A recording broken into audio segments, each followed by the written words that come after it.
Au sommaire de ce journal, le ministère évangélique Les Saints d'Israël de Bondoukou a organisé un culte spécial d'action de grâce autour du thème « La délivrance des œuvres de la chair ». Une première dans l'histoire de l'humanité, des lionceaux ont vu le jour grâce à l'insémination artificielle il y a à peu près un mois en Afrique du Sud. Les autorités libyennes ont décidé de poursuivre la banque d'affaires JP Morgan. Elle lui reproche de s'être rendue coupable d'actes de corruption. Et enfin, notre rubrique dédiée à l'économie dans une vingtaine de minutes. À cet effet, nous recevrons M. Joachim Mensa Dossa, chef d'entreprise, qui nous racontera son parcours. Nous débutons en religion avec le ministère évangélique Les Saints d'Israël de Bondoukou qui a organisé un culte spécial d'action de grâce à l'Éternel pendant lequel les fidèles ont été enseignés sur le thème « La délivrance des œuvres de la chair ». Louange, adoration et communion fraternelle étaient au rendez-vous. C'est autour de leur leader charismatique, Dadi Moïse Élise Firmin, fondateur de l'église, le ministère évangélique international Saint d'Israël, que tous les fidèles de la dite église se sont retrouvés afin de chanter les louanges et les merveilles de notre Seigneur.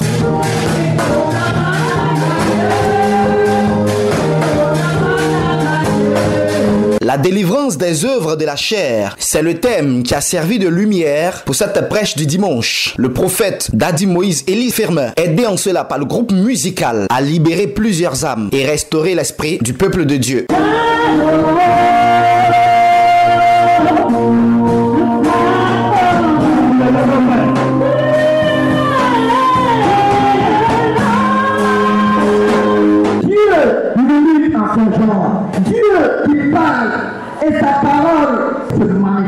Les anciens de l'église ont salué ce message poignant du prophète.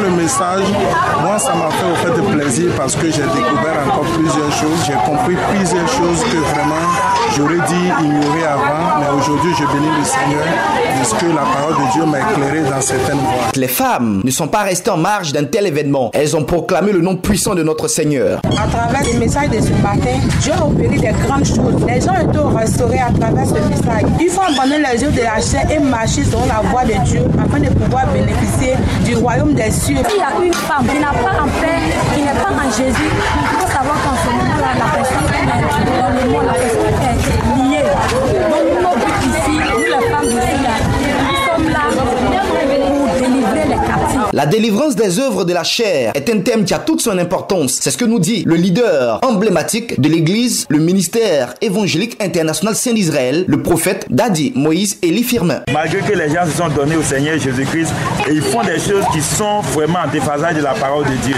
nous avons mis l'accent sur la délivrance, ce qu'il faut faire pour ne pas tomber dans les œuvres de la chair. C'est une église de sainteté, c'est un ministère qui parle beaucoup de la délivrance, de la révélation et c'est par ces voies-là que nous pouvons atteindre le royaume des cieux. Pour l'ensemble des fidèles de cette église, ils ont trouvé le vrai chemin qu'il faut suivre, c'est Jésus-Christ. Ils sont même prêts à le suivre partout, même pas la mort ne pourra les arrêter. Madame, Monsieur, le journal se poursuit toujours en religion.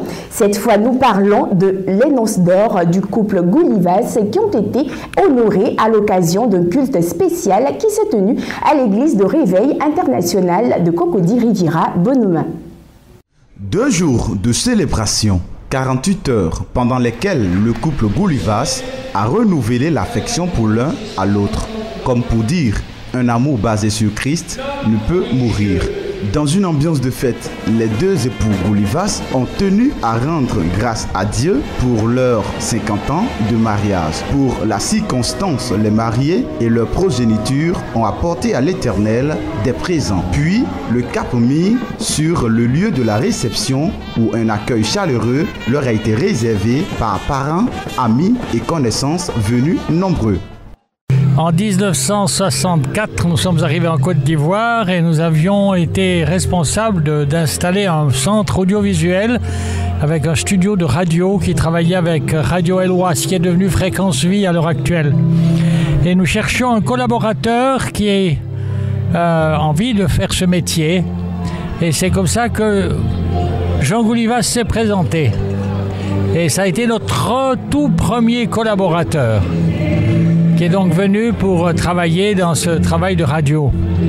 Et à ce moment-là, travaillait dans notre ménage avec mon épouse, peut-être que c'est elle qui va le raconter, une jeune fille qui s'appelait Rose.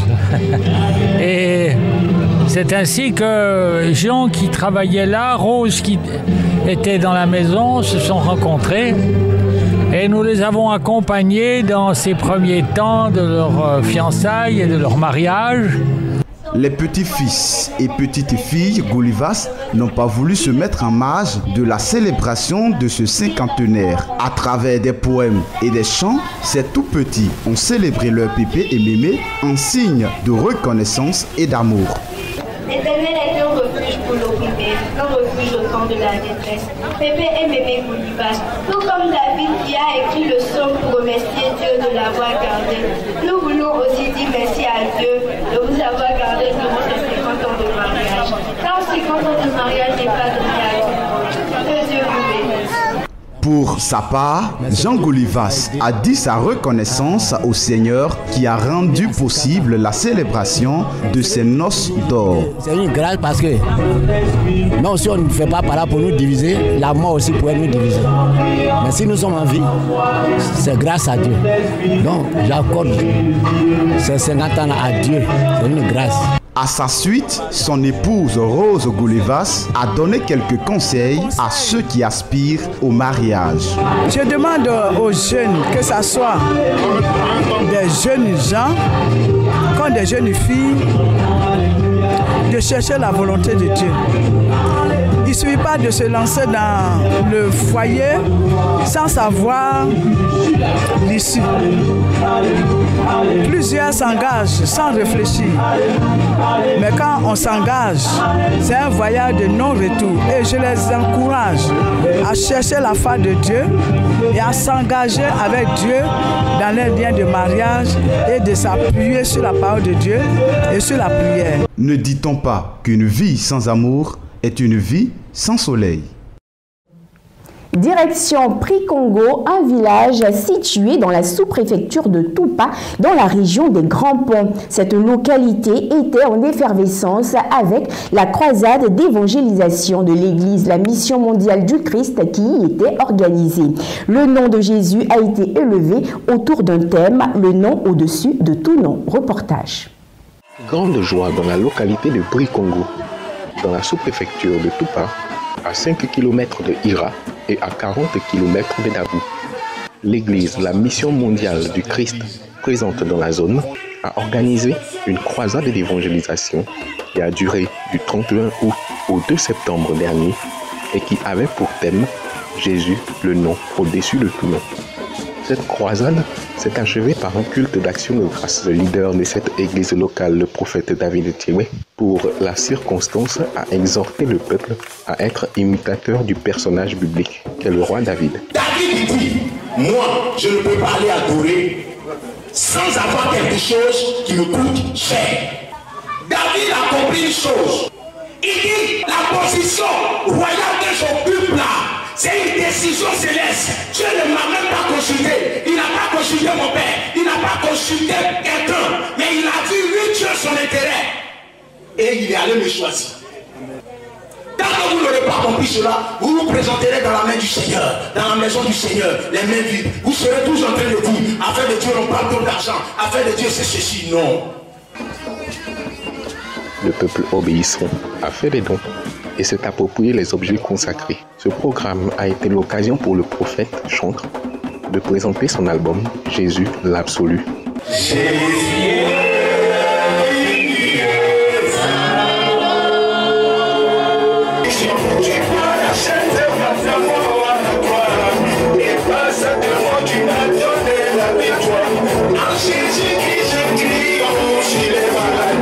Notons que la mission mondiale du Christ a pour fondateur le bishop Dadier Blaise et son siège se trouve à Abidjan, Yopougon. Après la longue période des vacances scolaires, place à la reprise des cours sur toute l'étendue du territoire ivoirien. À cet effet, une journée de réflexion des cadres a été organisée afin de marquer la fin des activités de vacances de la jeunesse du département de Zoukoube. Pierre Loy pour les détails. Les populations du village de Nimé, 2 km dans la commune de Zoukoube, ont répondu présent à la clôture des activités de vacances à travers un tournoi et une journée de réflexion des cadres et populations de Zoukoube. Au dire des initiateurs, cette journée a pour objectif d'égayer et créer un rapprochement inter-village afin de s'aimer la cohésion entre les populations et d'exprimer la reconnaissance des populations à l'institution de développement régional pour ses nombreuses réalisations. Grâce à vous, Monsieur le Président, Gissabo à son château d'eau. Grâce à vous, Monsieur le Président, l'extension et l'équipement du lycée moderne de Zoukoube a été réalisé. Grâce à vous, Monsieur le Président, Bassagué à son école. Au président de la région d'inviter la jeunesse à tourner dos à la violence, se mettre en groupement et bénéficier des subventions auprès de la région avant d'appeler les chefs de village à mettre tout en œuvre afin de maintenir la paix dans cette partie de la région. Au soir de cette journée de réflexion, place à la finale du tournoi de Maracana. Notons qu'il a débuté avec la participation de 16 équipes étendues sur le département de Zoukoube. C'est soldé sur un score de 3 tirs à 1 en faveur des enfants de la Panthère de Zoukoube. Mettons le cap sur la ville de Bouaké, ici en Côte d'Ivoire, avec l'Union nationale des journalistes et correspondants de presse de Côte d'Ivoire, en abrégé UNAJ-COPSI, qui a initié des journées d'échange avec les autorités administratives et autres personnalités dans le cadre du développement de la région de Béké. C'est dans une salle archi-comble que le maire de la commune de Bouaké, Djibo Youssouf Nicolas, a dressé son bilan quinquennal à l'initiative de l'Union nationale des journalistes correspondants de presse de Côte d'Ivoire, UNAJ-COPSI. Cette initiative rentre dans le cadre de la traditionnelle tribune débat qu'organise cette union avec une autorité administrative, une gloire sportive, un responsable d'entreprise ou avec des élus, afin d'en savoir un peu plus. C'est un instrument de développement, un instrument que nous mettons à la disposition des élus locaux, que nous mettons à la disposition des cadres pour qu'ils s'expriment, pour qu'ils nous disent exactement ce qu'ils peuvent faire pour les régions ou leurs départements. À cette conférence de presse, le maire Djibo Nicolas a fait le tour d'horizon. Nous avons doté d'infrastructures scolaires Dar es Salaam, Air France. C'est plus de 200 millions que nous avons investis au niveau scolaire. Sur le plan sanitaire, nous avons pu capter plus d'1 milliard auprès de l'Union européenne, avec l'apport de 300 millions de la commune pour rehausser tous les plateaux techniques des 10 centres de santé urbains.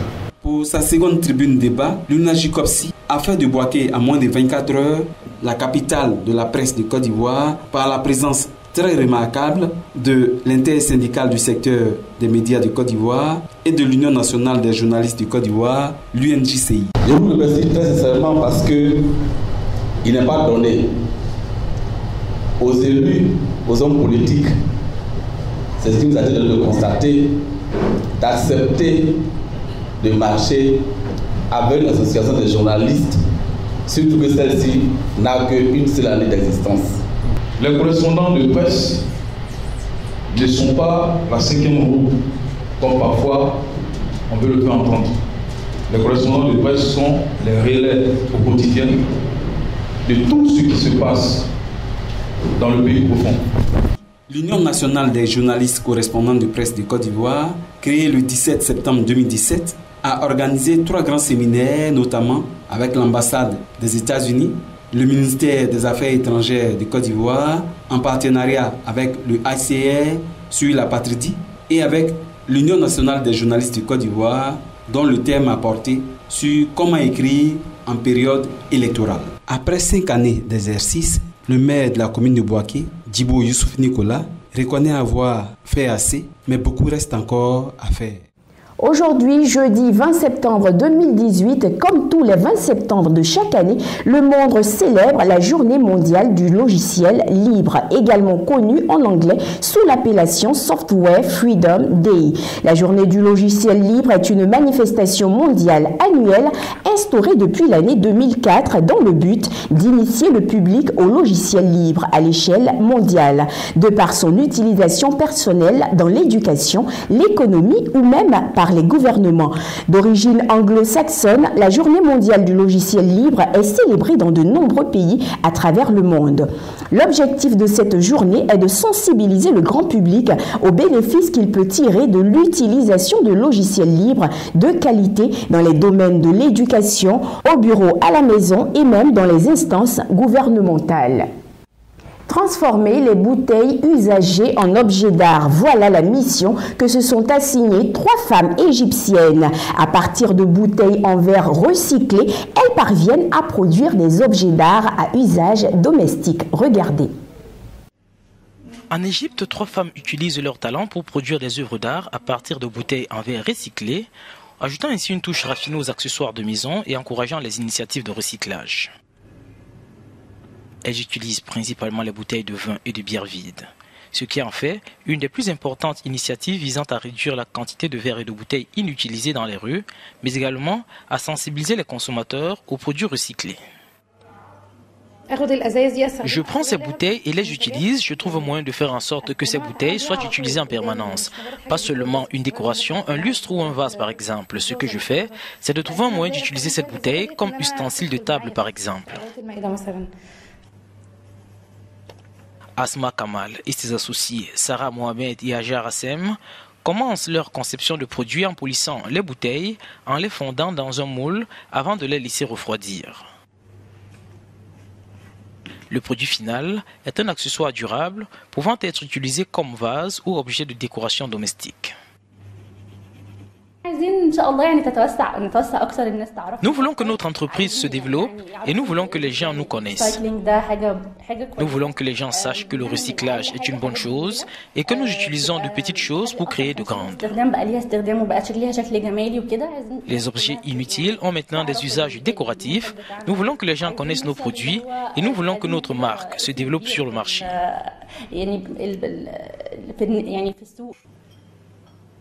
Le Caire est une mégalopole de 22 millions d'habitants qui produit une quantité astronomique de déchets par jour. Des initiatives comme celle de ces 3 femmes ont non seulement une importance artistique, mais elles permettent aussi de sensibiliser le plus grand nombre aux réflexes du recyclage.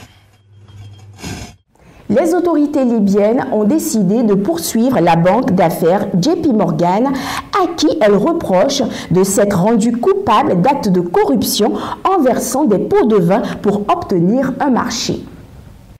La banque d'affaires JP Morgan dans le collimateur des autorités libyennes qui accuse cette institution bancaire de s'être rendue coupable d'actes de corruption en versant des pots de vin pour obtenir un marché. La Libyan Investment Authority, le fonds souverain libyen créé du temps de feu le président Kadhafi, poursuit en effet JP Morgan auprès des tribunaux londoniens. L'institution bancaire aurait d'après l'accusation versé près de 6 millions de dollars de pots de vin pour remporter un marché de 200 millions de dollars, fait remarquer Bloomberg. Le fonds d'investissement libyen avait déjà porté plainte contre 2 autres banques au sujet de transactions douteuses du temps de Mohamed Kadhafi. Le fonds avait perdu contre Goldman Sachs en 2016, mais avait eu gain de cause devant Société Générale qui avait accepté de payer 963 millions d'euros pour mettre fin à des litiges avec la Libyan Investment Authority. Une première dans l'histoire de l'humanité, des lionceaux ont vu le jour grâce à l'insémination artificielle. Il y a à peu près un mois de cela qu'ils ont vu le jour au centre de préservation d'Ukutula dans la région du nord-ouest de l'Afrique du Sud.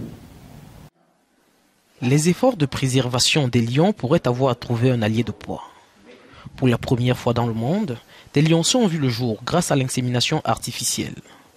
Avec leurs airs de gros chats, les félins sont nés le 25 août 2018 au centre de préservation d'Utukula, dans la province du nord-ouest de l'Afrique du Sud. C'était vraiment excitant parce que nous savions tous que la femelle était en gestation. Mais c'est le moment où l'on voit que les lionceaux sont là, qu'ils sont en bonne santé et qu'ils sont heureux d'appeler leur mère, qui est vraiment un moment excitant. Le système de reproduction des lions et d'autres espèces de félins reste relativement peu connu, bien que nombre d'entre eux figurent sur la liste des espèces en danger dressée par les Nations Unies.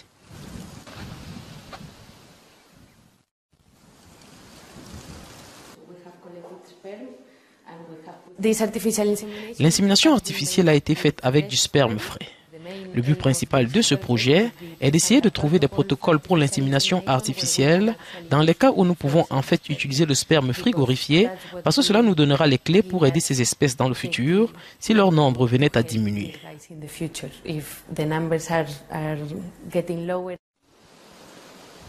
Cette réussite dépasse largement le cadre de l'Afrique du Sud. Les lions du pays n'étant pas menacés directement par une extinction à court terme. Mais ces implications peuvent aller au-delà de la seule sauvegarde du lion.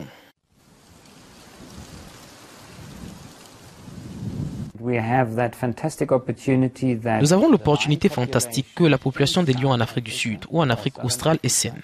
Donc, nous pouvons utiliser ces espèces pour comprendre certains facteurs nécessaires à même de nous aider à sauver certaines espèces de gros félins les plus menacées ou en danger critique à travers le monde. Les 2 premiers lionceaux nés après une insémination artificielle dans le monde ont été baptisés Isabelle et Victor en hommage à la chercheuse Isabelle Kalealta et à son fiancé.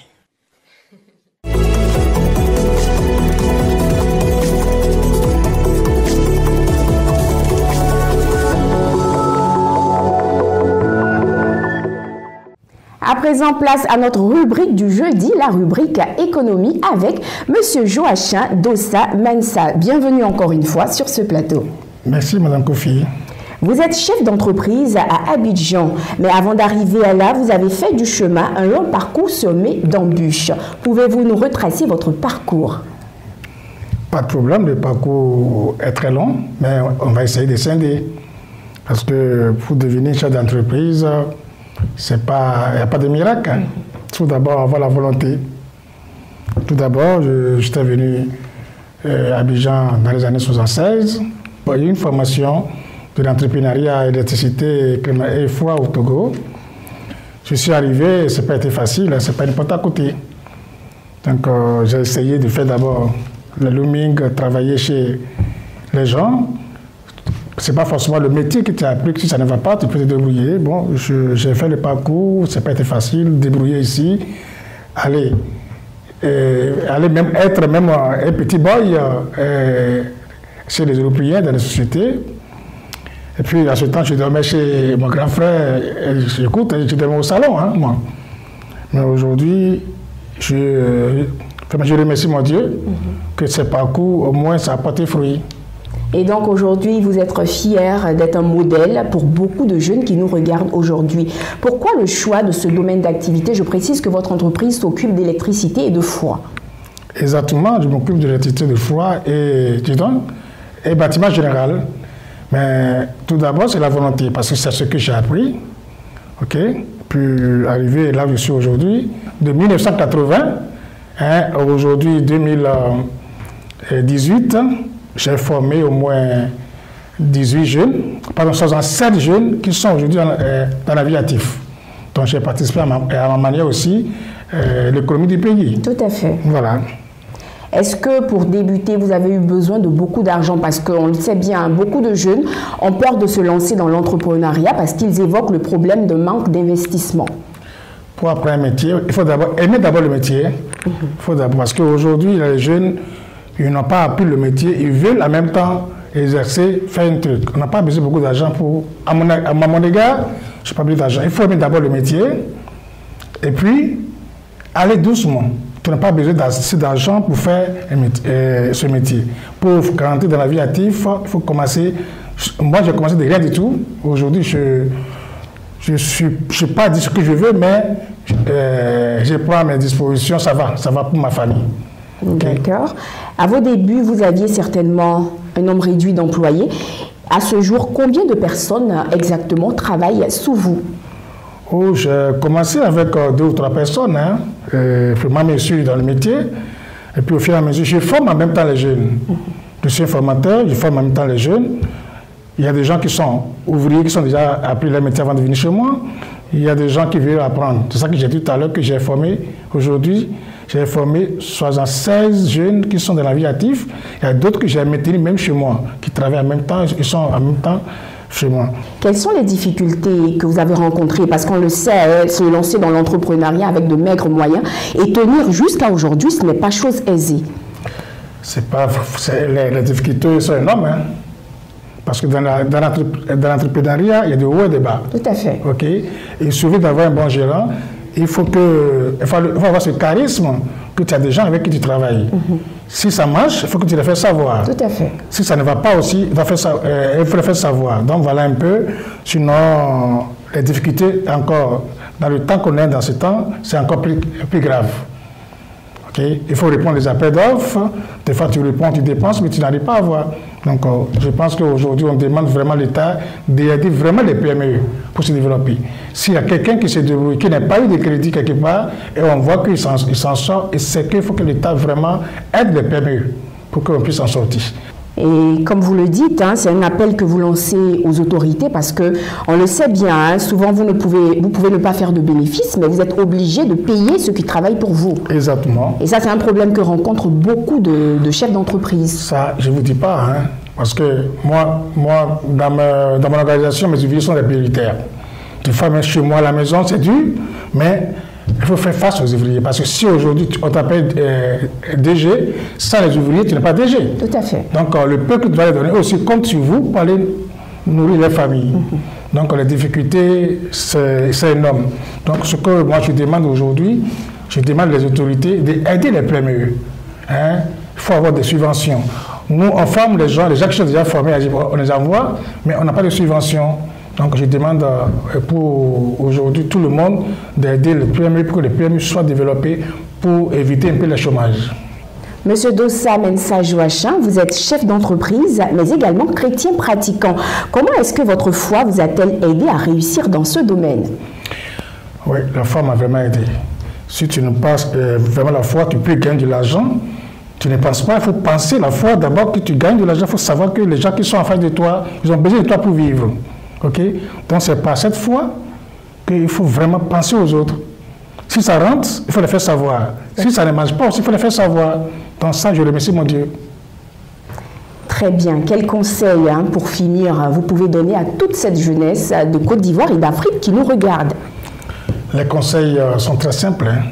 J'aimerais que ce n'est pas forcément aller s'asseoir au bureau ou bien mettre des cravates qui sont que tu es arrivé. Aujourd'hui, je conseille les jeunes qui n'ont pas pu aller loin dans les études de référer en même temps une salle de formation, d'apprendre un métier. Merci infiniment d'avoir accepté notre invitation dans le cadre de notre rubrique économie. Je rappelle que vous êtes monsieur Joachim Dossa Mensa, chef d'entreprise. Exactement.